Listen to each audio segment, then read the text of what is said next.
మన అవసరాలన్నీ ఒక డబ్బాలో వేసి దానికి లవ్ అని పేరు పెడుతున్నాం. ప్రేమని అడ్డం పెట్టి అవతల మనిషిని డామినేట్ చేయడానికి చూస్తున్నాం. నా కళల్లోకి చూసి చెప్పు, లవ్ చేస్తున్నావా లేదా, లవ్ చేస్తున్నావు కదా.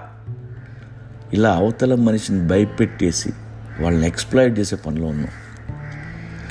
లవ్ ఇప్పుడు పాలిటిక్స్లో తయారైంది. ఓషో చెప్పాడు, పువ్వుతో ప్రేమలో ఉన్నప్పుడు దాన్ని తెంపొద్దు అని. తెంపేయడమే మనం ప్రేమ అనుకుంటాం, అందుకే అది వాడిపోద్ది.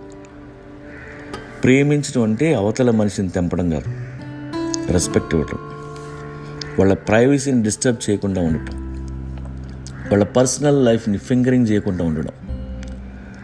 ఇలా ఉండగలమా? ఉండలేం. అందుకే మనం ప్రేమిస్తుంటే అవతల భయపడి పారిపోతున్నారు.